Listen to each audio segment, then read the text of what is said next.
वालेकुम स्टूडेंट्स, हम आज थर्ड मॉड्यूल पढ़ेंगे। इस पे आपका जो टॉपिक है वो है सर्च इंजन। इसमें हम डिस्कस करेंगे कि सर्च इंजन क्या होता है और इस पे आप सर्च कैसे कर सकते हैं। तो हम इसमें जो सर्च इंजन डिस्कस कर रहे हैं वो है गूगल। अब सर्च इंजन क्या होता है कि ऐसा आप सॉफ्टवेयर कह लें कि या आप वेब पेज कह लें कि जिसके थ्रू आप सर्च कर सकें। अगर कोई भी आपको वेबसाइट चाहिए, आपने किसी लोकेशन को सर्च करना है या कोई भी आपने सर्च करना है, तो हमारे पास डिफरेंट सर्च इंजन मौजूद हैं। जैसे है आपके पास याहू है, गूगल है, फायरफॉक्स है आपके पास।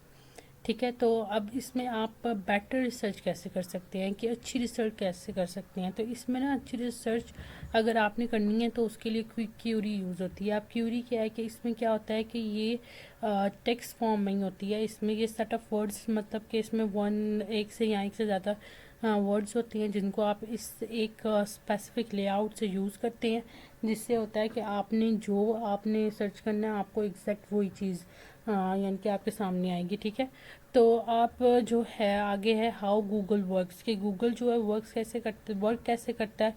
When you give query to Google it find all those pages which contain all the term in query. जब आप क्यूरी उसको कुछ देते हैं तो वो क्या करता है कि वो सारे पेज फाइंड आउट कर लेता है कि जिसमें वो जो क्यूरी है वो मैच हो रही है या उसमें जो वर्ड है, जो टर्म यूज़ हो रही है वो मैच हो रही है। तो वो सारे जो वो पेजेस हैं वो क्या करता है आपके लिए फाइंड कर लेता है। अब इसमें क्या है, try on search on Google, के अगर आपने कोई भी चीज़ डबल कोट्स के अंदर लिखी है ना, तो वो एज इट इज़ उसको फेस को ना चेक करेगा कि ये कौन से ये पेजेस में है।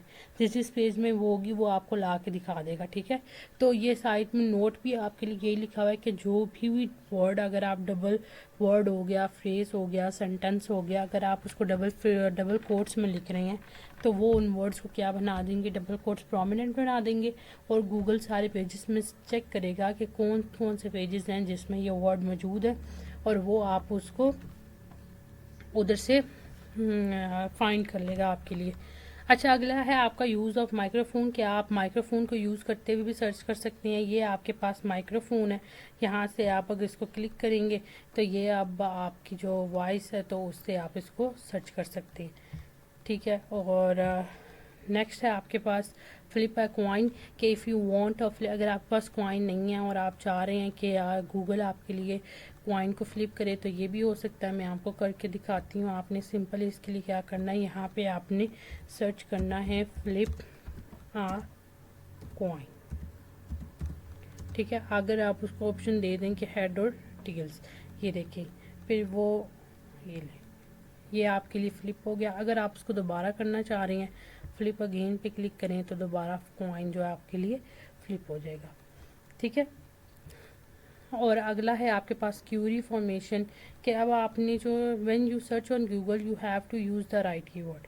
अब क्यूरी कैसे बनानी है आपने, कि जब आप उस पर गूगल पे सर्च कर रहे हैं ना, तो आपने अपने जो कीवर्ड्स हैं जो वो राइट यूज़ करने हैं। जैसे अगर आपके सर में दर्द हो रहा है तो आपने ये नहीं लिखना कि पेन इन हेड या हेड हर्ट्स, तो इसके लिए जो मेडिकल टर्म यूज़ होती है वो है हेडेक, तो आपने वही लफ्ज़ यूज़ करना है, इसके लिए वर्ड यूज़ करना है हेडेक। इस तरह ही अगर आप ये वर्चुअल यूनिवर्सिटी के हेड को फाइंड आउट करना चाह रही हैं, उनका नाम देखना चाह रहे हैं, तो आपने हेड ऑफ वीयू नहीं, इसका सही जो क्यूरी है वो क्या, रेक्टर ऑफ वीयू, या आप लिख सकते हैं सीईओ ऑफ वीयू। ठीक है, और इसका नेक्स्ट है कैपिटलाइजेशन, के अगर आपने इसमें वर्ड कैपिटल लिखे हुए हैं या स्मॉल लिखे हुए हैं, इससे कोई फ़र्क नहीं पड़ता, उनका जो मीनिंग है वो सेम है। ठीक है, या इसको हम क्या कहते हैं, केस सेंसिटिव, के अगर अपर केस या लोअर केस यानी कि फ़र्क पड़ता हो तो उसे हम क्या कहेंगे कि वो केस सेंसिटिव है। और अगर इससे आपका कोई डिफरेंस नहीं है उन दोनों के दरमियान में, अपर केस और लोअर केस में, तो वो क्या है कि जो गूगल है वो केस सेंसिटिव नहीं है। इसमें आपके पास में एमसीक्यूज़ भी आ सकता है कि जो गूगल है वो केस सेंसिटिव है या नहीं। तो इसका आंसर क्या होगा कि जो गूगल है वो केस सेंसिटिव नहीं है। और केस सेंसिटिव होता क्या है, वो होता है कि उसमें क्या है कि अगर केस सेंसिटिव होता है कि डिफरेंस होता है, ये तो लिखा हुआ है, it means there is no difference between upper case and और lower case letter are same. ठीक है,